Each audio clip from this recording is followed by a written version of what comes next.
Collectors, and welcome back to another episode of the Eclectic Collection, your favorite podcast, or at least I hope it is. And if it is, share, because lots of people need to know that. And quite frankly, I have some spooky information today. We're going to do episode 57, top 10 horror movies. These are my top 10, obviously. Love horror, always loved horror. It's been my thing since I was a little kid, probably because mom and dad left me alone too much since I was the oops baby, and they pretty much used the TV as a babysitter, and in the 80s that was normal. And I watched way too many things that I shouldn't have at too young of an age, plus I grew up at like age 18 because that's what everybody else was around me. So being the highly mature child that I was, I just always developed a propensity for horror, and I found a lot of it amusing because it was comedic to me. And if you do see a fine line between some comedy and horror, I'm not surprised because there's a lot of little sight gags and jokes in there that are often woven in. So I just always liked it. Going from number 10 in my top 10, and I would say that it starts out with that comedic kind of thing. So the Friday the 13th series, obviously I think it went on to like Jason Takes Manhattan and Jason versus Freddy, which was kind of ridiculous. But Friday the 13th, all I have in my head is the little like in the background when he was like in the ski mask going after the kids. And it was neat. I mean, it was very fun. The idea that you had a bunch of kids out on the lake and, you know, they're getting slaughtered one by one. And it was more of the pathetic way that they were getting killed. It wasn't even intriguing or interesting. It was just pure slasher fun. And you would like to think it was a ridiculous situation. I mean, of course it could happen, but it was more comedic in the way that they were killed off and in the way that they were, you know, put through whatever tortures they were put through. So kind of neat. And then on the heels of that, number 9 for me is Halloween and Michael Myers, because then you have a different kind of a mask, and at least he was like a sociopath and, you know, had legitimate problems, whereas Michael is like always been tortured, whereas Jason kind of had the mommy situation, and it's all psychological. But at the same token, Halloween's been really cool because now I think they're even coming out with like the final one with Jamie Lee Curtis, the original Scream Queen, who I love, and playing that Laurie Strode character from way back. They've done a lot with Halloween over the years, and just the classic babysitter, you know, have you check the children, like kind of a situation, which is also a great movie, but it's kind of a B movie. Worth checking out. Honorable mention. But Halloween, definitely a franchise with longevity that I love. 8, Bram Stoker's Dracula. I really like it. It's cool. It is, you know, horror. Again, not necessarily meaning scary too. So like, yes, I enjoy being scared, but I'm difficult to scare. So I would say, as far as just enjoying the genre of horror for what it is in the purest sense, you got to have a Drac in there. And I love the OG of Dracs. I love the Bram Stoker's Dracula. It's from the original novel. It was done very well. I think the cast was fantastic. Where else can you put Winona Ryder and Keanu Reeves in a situation where they have very odd Bill and Ted accents of British descent? Pretty funny, but done really well. Loved it. Epic movie, worth watching. Really speaks to the original Vlad the Impaler, and talking a lot about the initial origin of it, and it is kind of a love story in the end game, and it brings in a lot of the extra components of him turning into mist, or turning into a bat, or turning into a rat, or the idea that he could appear as different things, and he needed the element of his earth to keep him whole and young. So it's neat. It's really got all the elements to it. I liked it a lot. 7, Poltergeist. They're back. Little kid, man. Scary, scary, scary. So Poltergeist, and again, I was young. So as a kid, I saw this way too young and shouldn't have, but I was constantly watching TV. So the idea of a snowy white TV screen would scare the living crap out of me when I was a kid, because I just always thought it was Poltergeist right away. It's really interesting, though, the backstory of that genre, that franchise, because that franchise was actually hexed. They had a lot of actors die during, before, and post-production, some of natural causes, some of murder, some of very weird diseases, and some just in an untimely way. They had actual skeletons in the pool scene that were coming out of the ground in practical effects. The cast found out about it as a mistake, and it was actual human remains, and they were disturbed, which is a no-no. Rumor has it they were Native American remains, and, if Indian burial grounds, that's a no-no. I mean, do we not? Because we'll talk about Pet Sematary in a minute, but The actual people that, I mean, they ended up having to go and dig the whole thing up and like fix the pool scene. I don't know if they got cadavers or what from the local school that was checking them out, but there was that character of Native American descent, and he was extremely uncomfortable on set because once they found that out, he's like, you're disturbing like the spirits. It's a bad thing. So they had a lot of problems. Jo Beth Williams talks about how she would go back to her trailer and things would be moved and objects would be gone. And eventually when they stopped shooting, she went home, and for like weeks and weeks, pictures on her walls in her own home that was nowhere near the set would be upside down or fall off the wall, or things would shake, and they had a lot of problems. Craig T. Nelson said he had an ominous feeling the whole time. The little girl that was involved ended up dying. She had a very bizarre disease, and you could see her getting sicker and sicker as they kept doing more and more of the sequels. There was a lot of trouble. There was a lot of practical trouble with that, and I'm surprised it's kind of a Hex franchise. I'm surprised that it got underway. It had a lot to it. It was worse than Hamlet. So often compared to that, actually. Obviously not in content, but in theatrical problems. So Poltergeist. 6, I would say It. The original It. Now, I do like the remake, but I do like the original way better, even though I understand the practical effects were more used in CG is a big thing. Now they put CGI everywhere, but the original It was just, a bunch of friends getting together at that perfect age where you're a little too old to be young and a little too young to be old, and you're put in front of a scary situation. You have to deal with it, and, what do you do? And there's this nemesis. Of course, nobody's going to believe you. So what happens? And it was cool. I never really cared for clowns anyway, so just to have an evil clown to hate on purpose, I'm all in. Remake was pretty close, not exactly, to the specs, and then of course they did the sequel and the remake to the sequel, and it's okay. I think they'll probably keep going with that franchise. I just think as far as apples to apples are concerned, it was neat, but I'm always going to be from the original one, which begs the Stephen King number 5 slot as well, Pet Sematary. I love Stephen King, and Pet Sematary, again, the original one, fantastic. Saw the sequel. Sequel's a little ghetto fabulous. I think that's like the only time you see the kid that appeared in Terminator 2 anywhere else again, I might add. But the original Pet Sematary and Pet Sematary 2, although 2 does not much justice to 1, but the remake's okay, but I would stick with the first one, the original one. Also, obviously, books at first. If you read the books, they're even far scarier because your own imagination takes you on an adventure that you're just never even aware that you're on. You'll never look at joggers the same way, that's for sure. But Pax Cow. But yeah, Pet Sematary is fantastic. Really touches to the core of feeling and emotion and wanting to bring something back that you lost, and yet you can't because it's never going to come back the same way. So really neat because it's touching on that loss and grief, and yet when everybody returns, they're not the same because it's like you crossed over. And of course, again, the Indian burial ground theme there really was an Indian burial ground, and you're not supposed to cross that or go into it, and that's where like the ground was sour, if you will, and created a problem. So I thought that was a great like lore behind everything.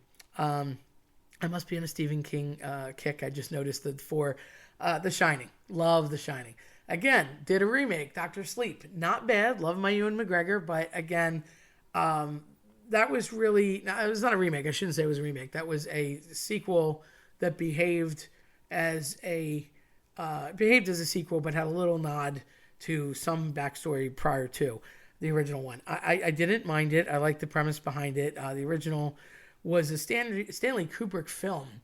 And, Stanley Kubrick and Stephen King had a lot of disagreement about how it was shot and the way it was shot. Stephen King, in my opinion, is just the best when it comes to horror. And everybody says to him all the time, I love watching interviews with him and listening to podcasts with him. And people will say, well, Steve, what are you afraid of? And he'll say, oh, everything. And they're expecting him to say nothing. But he's like, oh, I'm terrified of everything. That's why I rate that stuff so well.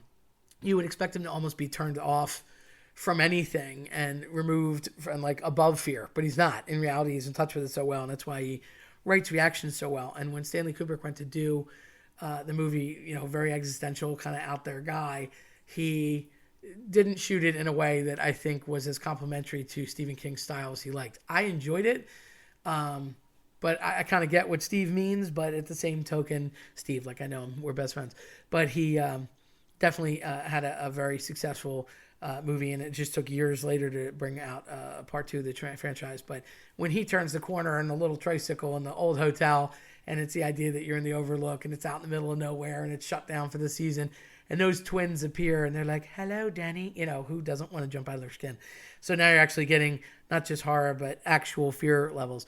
3, Nightmare on Elm Street. Gotta love Wes Craven, R.I.P. Wes Craven, also one of the best directors when it came to all things scary. I think that Freddy is fantastic because, again, I'm not a remake fan. Robert Englund will always be my Freddy. That is the place where you can't win. It's entering into a realm that you can't protect yourself. When you're dreaming, when you're asleep, you're vulnerable. It's just the way it is. So you can't necessarily wake yourself up, or God forbid you have like a night terror or you have night paralysis. You're in that dream state and you don't know what's real and what's not.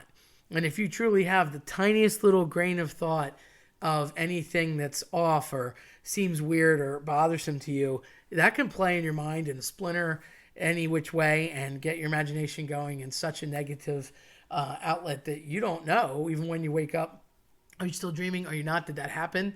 Was it real? And of course, you look a little kooky when you start asking people. So Freddy coming to you in your dreams, trying to get to you in your dreams, was a whole other level.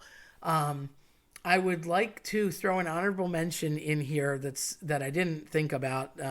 It's actually coming to me now, but it's similar in the idea of getting you when you least expect it, and that's The Ring. Now, The Ring was really from a Japanese movie called Ringu.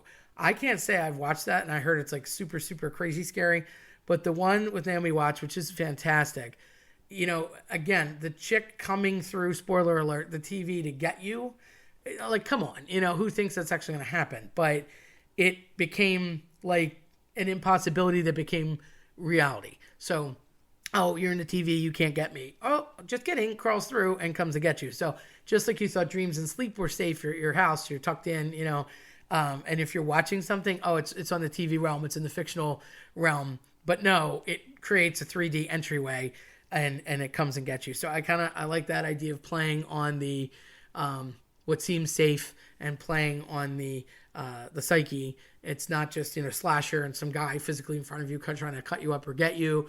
It's not a hit by a car thing. It's not a spooky realm. It's just straight up coming to get you by subterfuge means. 2, now a totally different realm, talking like supernatural, The Conjuring, which is a newer movie by contrast for a lot of the stuff on my list. But The Conjuring, I think, and of course it's gone 10 different directions with Annabelle the Doll and The Conjuring 2 and Devil Made Me Do It and all the other movies that have come out of it, and The Nun and everything. And I've watched all of them. I think I'm up to date minus 1 or 2. I really like the way they did that. I am more terrified by religious means than anything else, me personally. So I love horror, but I will get unnerved, and it takes a lot for me to get unnerved. But when I start to see that religious element in it, and I guess it's just, growing up in Catholic school and having like the awareness that there are, in fact, bishops that can go, take care of spooky things that you don't talk about, or just the loose translation to like Van Helsing in the church and things like that.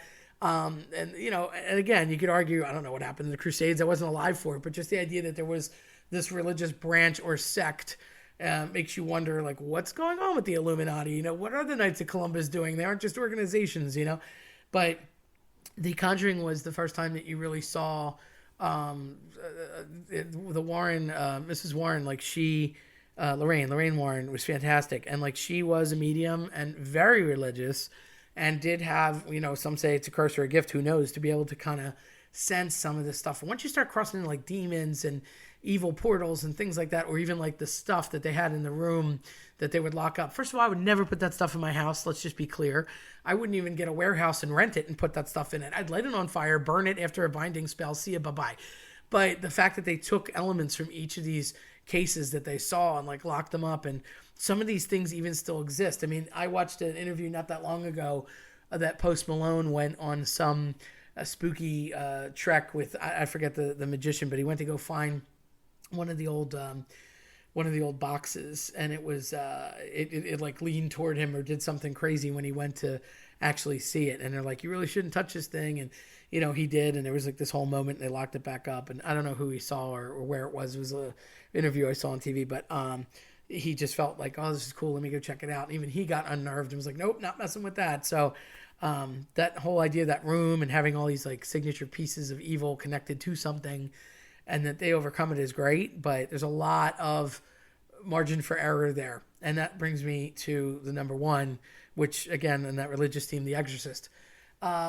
Yes, it's dated now, of course, in film quality and character, but poor Linda Blair. I mean, she ended up never really having a career independent of that. I can remember her being a after-school special TV movie where she was a teen alcoholic. Obviously, she's another scream queen.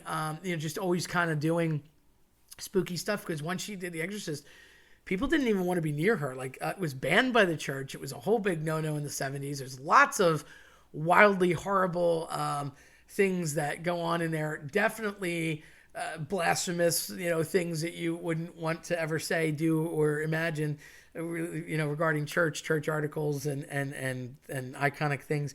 And they call in the actual priest, for the exorcism. And the fact that, again, that is real and you can have them is kind of the spooky factor for me. So I, unfortunately, was about 3 when I saw this. Way too young. Yes, I know. All right. Don't call the CYS on my parents, but too late for that. But I was, watching flicking channels and I was little and it was on and I was like, what is this? And again, I'm fascinated because I knew it was like a spooky thing from just the way it was shot and the music. But the idea that you could take this kid and she could literally be possessed, and it was this horrible demon situation. And then all the priests, and the fact that they kill the priest and that they overcome the whole thing. And then the priest ends up having to basically give his life for the situation. And it was from a book, from real accounts. And it did go back in church history and was there. So not only can you read the book, but this is like firsthand accounts. So that part troubled me. And I remember thinking as a kid, I got to find out what religion this girl is, because, oh my God, am I safe or not? And that was the thing, like, too. I mean, you could play on this a lot of ways psychologically. She wasn't really religious.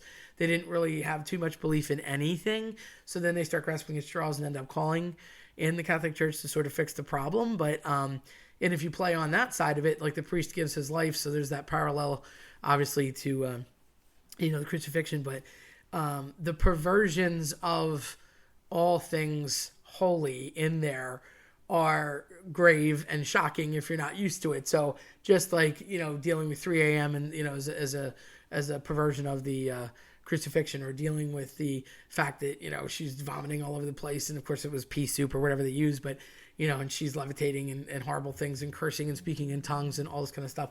So there's a lot going on there, but it's really just bad as far as what you would take it to be. So I'm not sure for me just what level of scary it was, but I would say for me at the time it was a 10. I've since obviously rewatched it several times, and when her head turns around, wow. But it still bugs me on some level.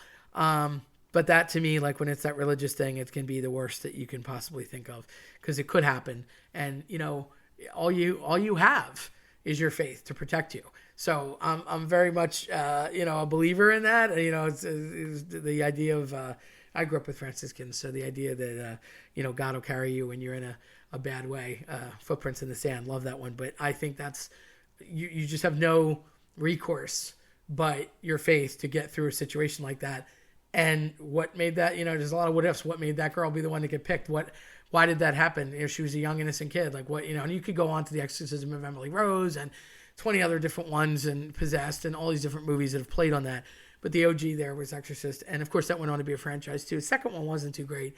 Third one was pretty good. They since came back around a lot, but the original Linda Blair is the way to go. A little honorable mention I'd like to throw in is the Paranormal Activity series.